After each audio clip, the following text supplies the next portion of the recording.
Oh, hi there! How's it going? It's TheSketchMonkey here, and welcome back to the channel. Now, in this video, we're gonna take the rear view that I sketched, my dream car, beautiful two-door, what do we call it? The Bentley GT620. We're gonna take that design, turn it around, and so that the sketch faces the front, so that the car faces the front towards us, so we can see the front view of it. And while this sketch is going in the background, I want to tell you the story about how I got to where I am right now, right here in Florida, from a suburb of Stockholm, what happened step by step, and why I made the decisions that I made, because there is a lot of new subscribers. Hello to everyone. So I just want to share my story with you guys, and hopefully it will resonate with you. So let's do that right now.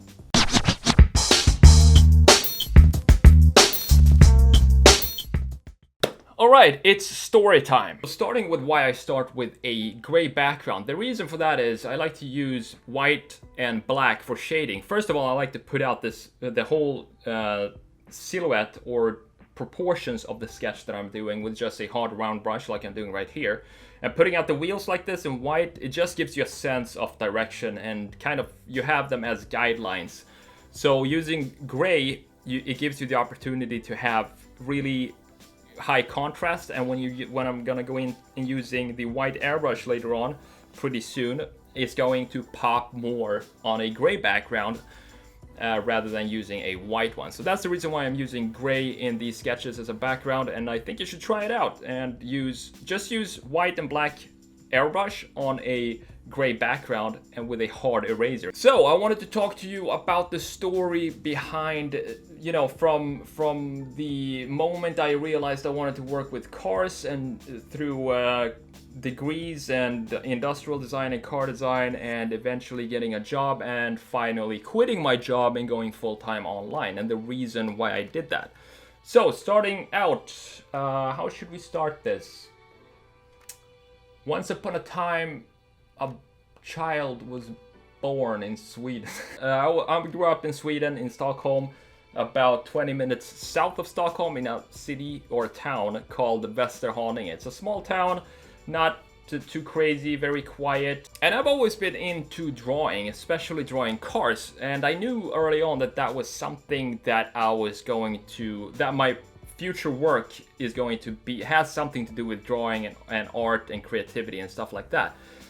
So when I was about 8 or 9, we started to go to these car shows in Älvsjömässan in Stockholm. It's a big convention center, and they rent the whole place every 4 years, and they just put a bunch of cars in there, you know, a regular car show. But one year I remember they had designers come in from the company. They had some designers from Volvo, I believe, sketching live there in a booth, and then they had the production car behind them. So I could see the sketches being made in front of me, and then I saw the car behind me, and I could kind of figure out the whole process. And I didn't know that, I was so young that I didn't know that this is actually how cars are being produced and designed. And I thought it was so cool, and that stuck with me for forever up until today. That moment was kind of when I realized that this is what I want to do. I want to work with cars. I would love to get paid to sketch cars. So after that, fast forward through high school. High school was kind of a weird time for me. I was a weird kid. I didn't do anything related to art. I chose some like math and science degree for some reason. I did it. I know why I did it. I did it because my brother did it. My older brother did it, and he's a lawyer. He's a judge now, so his mind is completely different from mine. But I wanted to do that because he gave me it had the broadest field of subjects to study, and that would, I thought, give me more opportunities to choose whatever I wanted after that. So fast forward, after high school, I graduate there, and I realize I want to be a designer. That's what I want to do. I don't want to do this math stuff. It's not me at all. I can't believe I passed all the classes. I did, by the way. So I applied to industrial design in Sundsvall, a university called Mid Sweden University. It's a 3-year degree, and I got in there. Studied there for 3 years. We did a bunch of cool projects ranging from screwdrivers to coffee machines, to speakers and stuff like that. But this is when I realized that I don't really care about building prototypes or doing anything else than sketching. Sketching was what I wanted to do, and sketching only. And that's what I realized, okay, I like sketching, I like cars, so I'm gonna apply to car design. That's the goal. So throughout these 3 years in Sundsvall in Mid-Sweden University, I worked nights and weekends sometimes to save up for a degree in master's in car design, a master's degree in car design, because I knew that was the goal and that was what I was aiming for. And once I graduated from that school, I started to apply to different car design universities all over Europe. I applied to Germany, France, Italy, of course, and I got into SPD in Milan in Italy, and we did some cool projects with Lamborghini, Audi, and we did Volkswagen too. They have some designers come in at the beginning of the year. They give you a brief of what they want to see at the end of the year, and then throughout the year you do all the stuff that you would do as a designer. You do that as a student throughout the year with the guidance of teachers, of course. And at the end of the year, you get to present your project to the officials from the companies that you're working with. So we had Audi, Lamborghini, and Volkswagen designers and executives come in and check the projects. And if they like what they see, they might give you an opportunity for an internship and so on. But this is when things started to change. Car design, I've talked about this before, but car design is kind of, there's a lot of politics in car design, and they're very, I don't know what, I still don't know how to explain it. It's just a weird culture. At least that's what I thought. I thought it was a weird culture. You kind of need to really beg for a position, and I just felt like, is this really what I want to do? Because I knew by now that if you work as a car designer, you might get to sketch a headlight for the first 5 years, or you might get to sketch a side mirror or something like that. And then, you know, you spend a lot of time in 3D, alias, and clay modeling, and I was not into that at all. As I said, all I wanted to do was just sketch, that's it. So after I graduate the automotive degree in Italy, I moved back home to Sweden. And I started applying for industrial design and car design jobs all over the world. I wanted to go to a place warm because Sweden is very cold and very dark for a large period of the year. And I've been there now for 25 years and I wanted to move out of Sweden and see something new. So I started to apply everywhere. A month go by, 2 months go by, and I didn't get the reply or I didn't get the position that I was looking for. So I start to look for regular jobs in the meantime because I need to have an income coming in while I'm applying for these positions. So my best friend in Sweden, Thomas, he hooks me up with this job as a construction worker, or actually like a deconstruction worker. We went to different spots around Stockholm and just tear down buildings. That's what we did. So I got that job. We were at this location. We're tearing down this old barn or something. I can't remember. I almost fell through the second floor. I remember that. It had asbestos or asbestos. I don't know what it's called in English, but some poisonous stuff in there. So we had masks and tools and everything. And then I checked my phone and I got this email from this company here in Florida, and they asked me, how soon can you be here?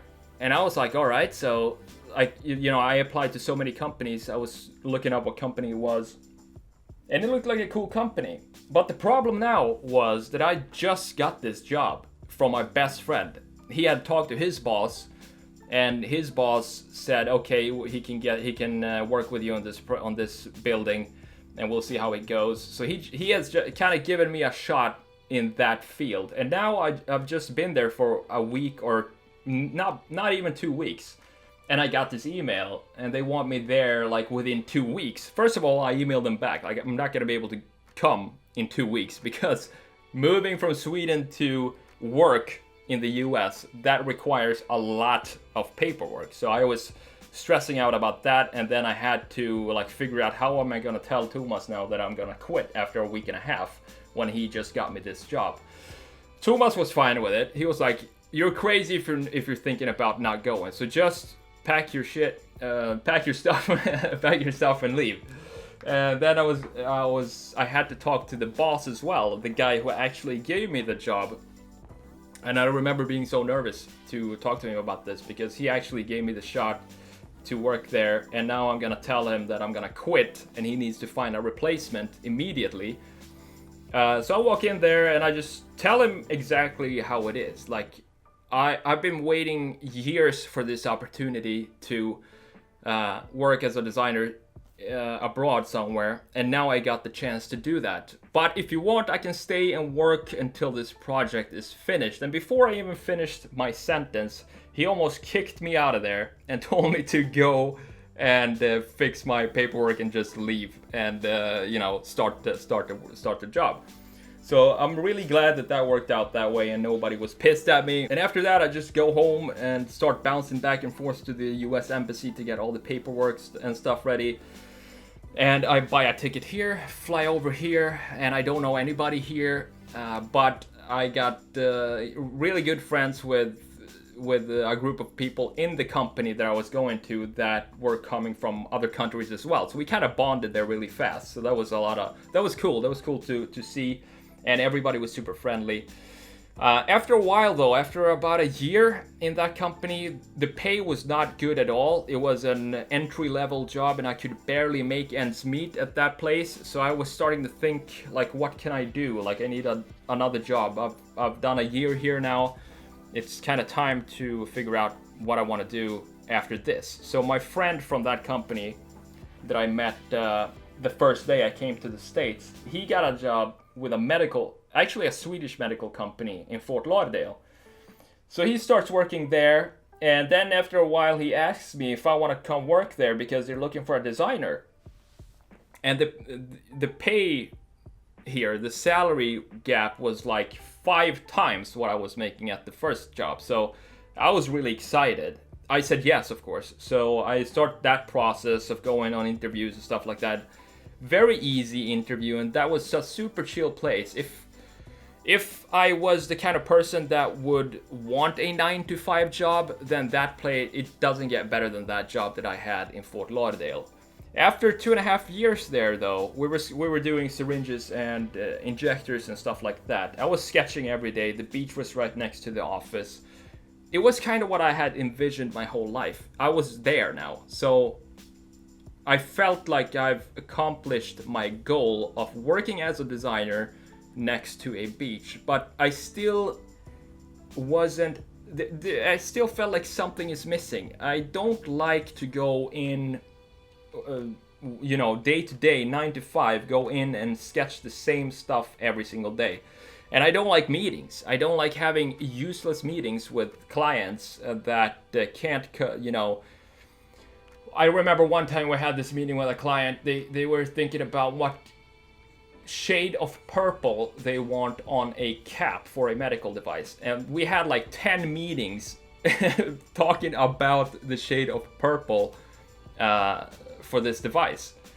And stuff like that. It was just I just felt like I'm wasting my time here. So I slowly started to think about quitting my job and starting something online. So in 2014, I believe, I started TheSketchMonkey on Instagram just for fun. Just uploading my sketches there, because even after work I was sketching all day at work, but after work I was still sketching at home. So those personal sketches I just uploaded on Instagram, and just shared the process behind the sketch, what tools I use, put up some tutorials and stuff like that, and that grew pretty fast. So I knew that I had something there. I knew that I could probably make this into a living if I really put my mind and focus into it. So in 2016, I've been working with this medical company now for a year and a half, I think, and it was time to quit. So that was a hard decision, but I felt like it's the only decision that I can take, because I just wanted to own my own time and build up a community online. That was the goal. That was the next goal now. And I didn't, as I said earlier, I don't care about the process of creating products or regulations for this, and then you need the manufacturing. I don't care about any of that. All I want to do is just sketch and create cool stuff online. So I thought, okay, I'm gonna start a YouTube channel. I'm gonna fire up my old YouTube channel and start making sketches online there as well, and share, you know, tutorials and videos on how I sketch. So this is when I started to think about quitting my job and starting something online, or continue what I was already doing online and turning that into a living. So if I talk to myself, you know, 10 years ago, I would have done this way sooner. I would have, you know, put all my effort into YouTube or Instagram, or creating valuable content and courses online with the skills that you already have. And I know there's a lot of young people watching my videos. So, and a lot of people ask about education and what courses they should, you know, what universities they should apply to and what programs and so on. But I don't think anybody have asked about the online opportunity that all of us have right now. If you're watching this video, that means that you have internet and you have access to the whole world right in front of you, and you already have the skills that some group of people want to learn more of.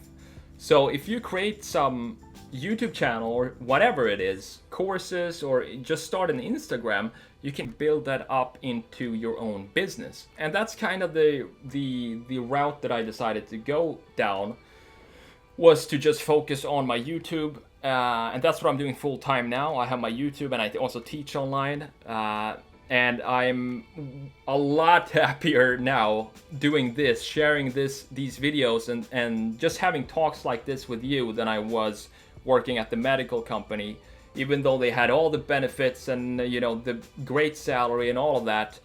But, you know, it's not all about that. It's more about feeling like you're doing what you're supposed to be doing and not wasting time. So I don't want to make this too long of a story. I don't know how long we've been going on right now, but it's not going to be a 10-minute video, that's for sure. So I'm just going to end this right here, and I just want to open your mind to what you can do, and don't be too stressed about where you are right now, because chances are that is probably going to change what you want right now. If you're 18 to 25 or something like that, I thought I knew my entire life what I wanted to do, but then I got to that point and I realized it's not what I want to do. I want to do, you know, I want to do what I do right now.